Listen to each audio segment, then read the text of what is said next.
வணக்கம் and welcome to சமையல் with மோன்ஸ். இன்றைக்கி நம்ம ராகி தோசை வீட்டில் எப்படி சிம்பிளாக செய்கிறதுன்னு பார்க்கலாம். வாங்க வீடியோக்குள்ளே போகலாம். ராகி 1 கப் எடுத்துக்கோங்க. உளுத்தம்பருப்பு 1/4 கப்.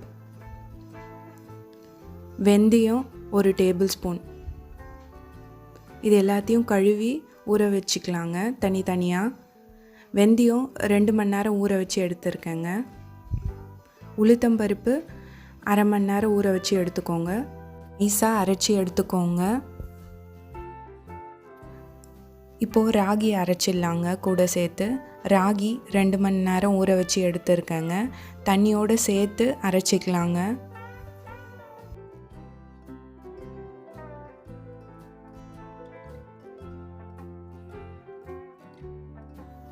சாதம் இருந்தால் 1 டேபிள் ஸ்பூன் சேர்த்துக்கோங்க. சாதம் இல்லைன்னா அவல் 1 டேபிள் ஸ்பூன் ஊற வச்சு சேர்த்துக்கலாங்க. உப்பு 1 டீஸ்பூன் சேர்த்துக்கோங்க. இப்போ இதை நைஸாக அரைச்சிக்கலாங்க. நல்லா நைஸாக அரைச்சிக்கோங்க. இப்போ ஒரு பாத்திரத்துக்கு மாற்றிக்கலாம். இப்போ மூடி வச்சிடலாங்க. 8 மணி நேரத்துக்கு புளிக்க விட்டுடலாங்க. அப்போ தான் தோசை நல்லா கிறிஸ்பியாக வருங்க. அதால் நான் 8 மணி நேரம் புளிக்க விட்டுருக்கேன். இப்போ வாங்க 8 மணி நேரம் கழித்து எப்படி வந்திருக்குன்னு பார்க்கலாம். பாருங்கள், மாவு நல்லா புளிச்சு மேலே கொஞ்சம் எழும்பி வந்திருக்கு. இப்போ ஒரு கரண்டியில் நல்லா கலக்கி விட்டுக்கலாங்க. திக்காக இருந்துச்சுன்னா கொஞ்சமாக தண்ணி சேர்த்து கலக்கி விட்டுக்கலாங்க. எனக்கு தண்ணி கன்சிஸ்டன்சி கரெக்டாக இருந்தது, அதால் நான் தண்ணி சேர்க்கல. திக்காக இருந்துச்சுன்னா மாவு நீங்கள் தண்ணி சேர்த்து. இப்போ தோசை கல் நல்லா சூடானதுக்கப்புறமா ஒரு தோசை ஊற்றி பார்க்கலாம் வாங்க. நல்லா மெலிசாக தேய்ச்சிக்கோங்க. அப்போ தான் முருகலாக நல்லா வரும். நான் ஹை ஃப்ளேம்லேயே தாங்க வச்சுருக்கேன். அப்போ தான் தோசை நல்லா கிறிஸ்பியாக வெந்து வரும். சுற்றி எண்ணெய் விட்டுக்கோங்க.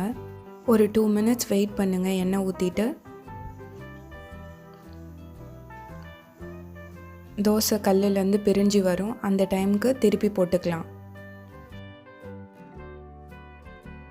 தோசை கல்லேருந்து தோசை பிரிஞ்சு வந்திருக்குங்க. இப்போ திருப்பி போட்டுடலாங்க. சுற்றி எடுத்து விட்டுக்கோங்க. அப்போ தான் திருப்புறதுக்கு ஈஸியாக இருக்கும். இப்போ திருப்பி போட்டுருங்க.